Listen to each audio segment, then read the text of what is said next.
Another who keeps escalating. It's one Bill Maher, who this week had as his podcast guest Barbara Eden, the beloved Barbara Eden from I Dream of Jeannie. Barbara turned 94 just days ago, and she comes into Bill's den. You know how we feel about the den.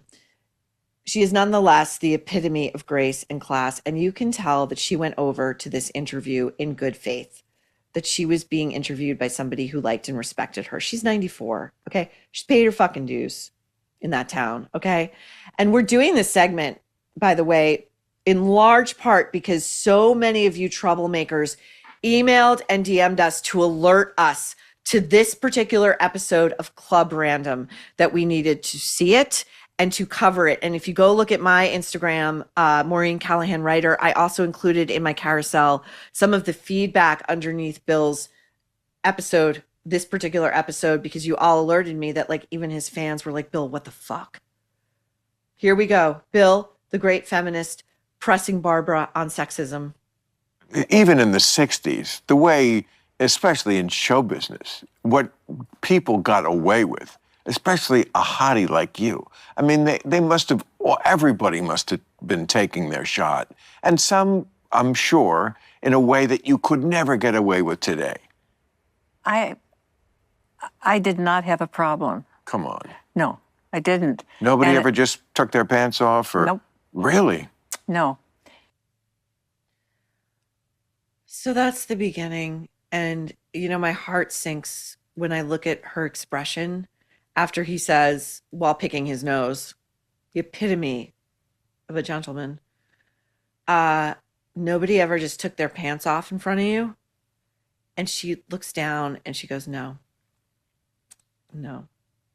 You can tell she knows where this is going. Now, again, much as he ever does, Bill does not do research for his podcast. And by the way, he's got a staff, okay? He could task someone with doing a modicum of research to know the bare bones about his guests, so they don't have to inform him about basic biographical facts, such as Barbara has been married to the same man for 36 years. Bill moves on, undeterred, to give Barbara a backhanded compliment. I mean, no one thinks you're 35, but I mean, like, you're just... Why not? but you're just like, all I'm trying to do, I'm almost 70, is just be on TV generically late middle age. You know, that's as good as you can get. You just don't want people turning on the TV and going, oh, who's that old guy? You know, just don't think about it at all. I mean, you still have that quality at your age, which is pretty amazing. Like you could play somebody's mother who's middle-aged. Oh my God. He starts by saying, no one thinks you're 35. And he ends by saying, you could play somebody's mother, which in Hollywood, to an actress, everybody knows is one of the most insulting things you could say to them. I mean, that's crazy in and of itself, but you know what I'm saying. And then Bill, in the sandwich of those two insults, says, hey, you know, I'm 70. So first of all, Barbara Eden is old enough to be his mother, okay? He sits there and says, I'm 70. I'm just trying to be on TV generically and have nobody say like, oh, there's that old guy. You know what, Bill? We're all fucking saying it now. There's that old perv. There's that old guy who still hasn't gotten the memo about how you talk to women in 2025. At least give it a shot. Try to hide how creepy and misogynistic you are. And Barbara, by the way, she keeps trying to redirect the conversation into something more substantial than her looks and what a beauty she was back then. You know, she talks about being a big reader as a child and how when she was little and young, she would go to the library and get like 4 books a week. And I so relate to this part of her story. It's really sweet. And that tells you something about a kid who's a big reader. You know, their mind is going places that need to be fertilized, right? But Bill does not give a shit. No. What is the most important thing? That she was hot. Here we go. When did everyone catch on you were so hot? Hot? Yeah. I mean, You know what? I don't know because. Come on, it must No, have. honestly. School? Come on. Oh, stop. I mean, you must have been like such a smoke show in high school. A smoke show? I Yeah. like that. You can have it. Okay, I want to be a smoke show.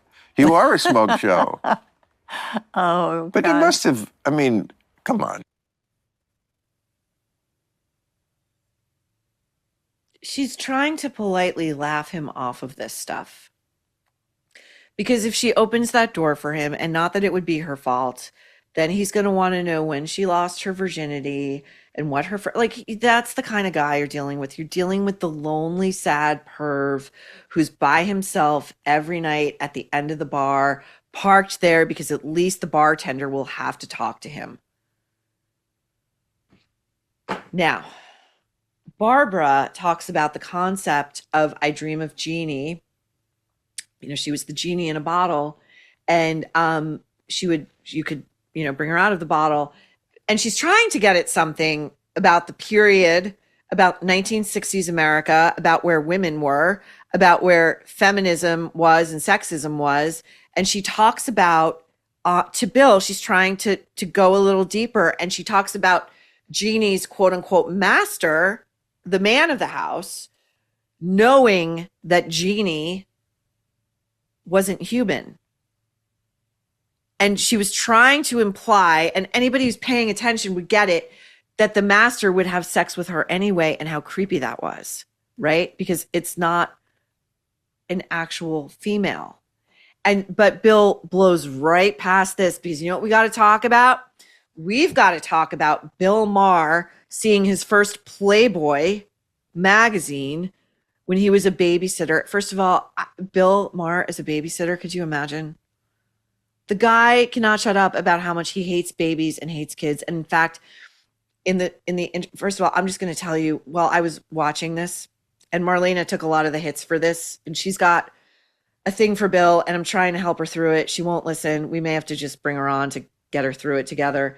But I actually was feeling nauseated listening to this. He told Drew Barrymore a couple of weeks ago that he's never even held a baby. And I don't think he was trying to be funny. It's all just very sad. It's very sad. So anyway, Bill now goes on to talk about male maturity, because who better? And truly, truly hold a thought for Barbara here. And Yeah. men take an especially long time to mature, to the degree You that don't they say, even Bill. do.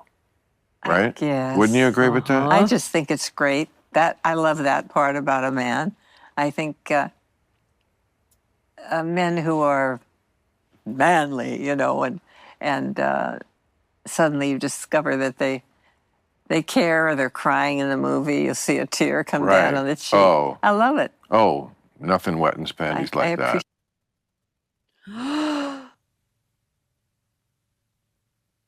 I think that I'm pretty hard to shock.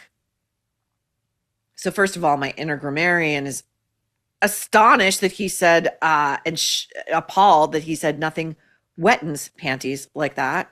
He said WETTENS, not a word, but he said that to Barbara Eden. As she's talking about the kind of guy that she likes, who is like an old school macho guy who can show emotion, basically the antithesis of Bill. And Bill knows it. So he's got to shiver. He's got to shiv Barbara Eden and say nothing wets panties like that. And what he means is, to Barbara, nothing would wet your panties like that. He is disgusting. Disgusting. Now let's hear Bill on what, this is great. I find this very interesting. Bill's going to talk about what makes a hot guy a hot guy. I tell you, the male stars of the 60s and 70s, Yeah. they were hot. Like, in a way, they forgot how to be. Robert Conrad, come on. Tell me you didn't have a little crush on Robert Conrad. I'm going to tell you, those guys from the 60s, who was hot? I'm not saying anything. I'm just saying. Now, Bill has to tell Barbara, because he never tires of this. like all incels, they perseverate. They perseverate on the girls who would never give them the time of day, which is just about every girl going. And the problem, with girls who just won't sleep with the nice guy, and it's all their fault that guys like him are fucking angry and miserable. Here we go. There's incels. Oh, yeah. Those are guys, who that is involuntarily celibate. They're guys who can't get laid, which, no shame. I used to be an incel. We didn't have a name for it. Yeah. I didn't want to advertise that I can't get laid. Yeah. I didn't want to join a club with other You do it fucking all the losers time, who Bill. can't get laid. It was like, you can't get laid. Well, do something about it. I masturbated and plotted how I could get better. Okay. And they don't do that today. They just hate on they blame the women. Yeah. And the women are like, forget it. There's a whole movement now, they're just irredeemable. You're not going to bring them along. And all of this plays right into the hands of the guys who least need to get laid. Because in a world where women are so cynical about men that they think, why even try? You might as well just fuck the cute guy. You might just fuck the fuck boy. So it just makes the problem worse. Yeah, I guess. Hadn't thought about it. I'm really speechless. Like, I'm kind of agog. He tells Barbara Eden, who doesn't want to know this stuff? I don't want to know this stuff. That he was such an incel in school that what he would do was just go home and masturbate. He uses the word masturbate in front of her. This is supposed to be like a softball, fun interview. I would think going through Barbara's life and legacy, not Bill's trouble getting laid in fucking high school, and how it's a real problem now because girls just want to, they'd rather today, in Bill's, I'm using his parlance, fuck the cute guy. Bill, it's always been that way. It's been ever thus. We want good-looking guys. That's how it is. It's called evolution. And it's the reason why you are so intent on getting rich and famous. It's the only way you could get girls or black hookers. Tomato, tomato. Anyway, Bill goes on to tell Barbara Eden, 94-year-old Barbara Eden, that she should be on OnlyFans. And I have a plan for you to go on OnlyFans. Would you? It's too late for There's me. a question. I'm Would beyond. you? You know how? Oh, you could make a fortune on OnlyFans. I'll manage it. I'll be the manager. I'll take a very reasonable 20%. Now she's laughing along, and this is before she admits that she doesn't know what OnlyFans is.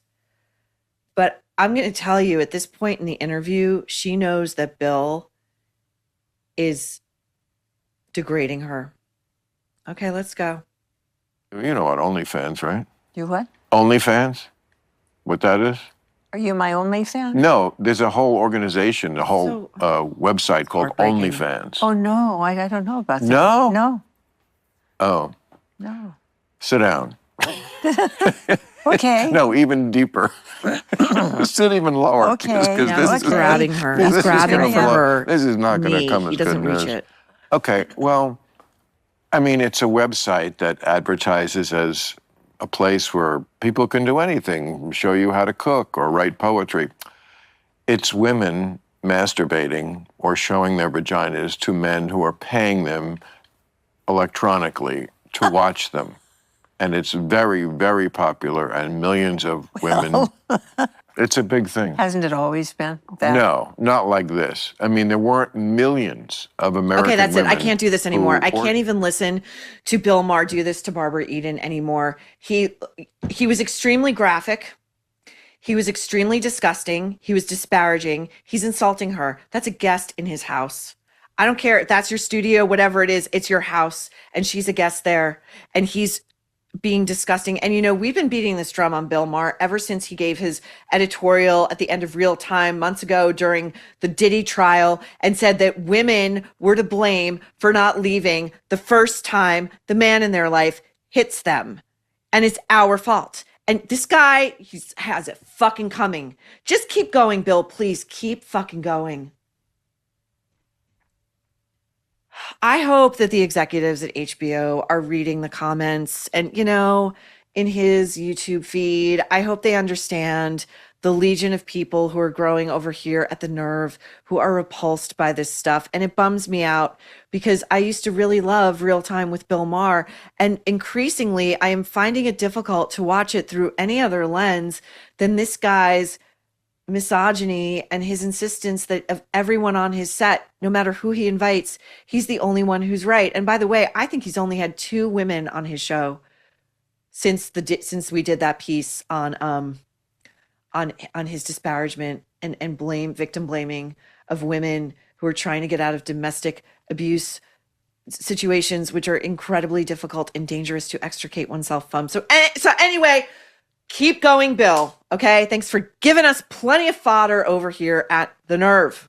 Honeylove is an independent female-founded brand. All Honeylove products are intelligently designed by women who actually wear them, including founder Betsy, who is highly involved in the development of each product. Honeylove bras are supportive and wire-free, thanks to bonding technology that lifts without underwire. Yes, underwire is painful no matter how they brand it. It sucks. You deserve a bra that is lightweight and comfortable without sacrificing support. Honeylove shapewear is designed to move with you, and it uses targeted compression to enhance your curves instead of squeeze them. In short, Honeylove, their designs are meant to work with your body, not against it. So treat yourself to the most advanced bras and shapewear on the market. Save 20% off Honeylove at honeylove.com/nerve. Use our exclusive link to get 20% off honeylove.com/nerve to find your perfect fit. After you purchase, they will ask you where you heard about them. Please support our show and tell them we sent you troublemakers. Experience the new standard in bras and shapewear with Honeylove.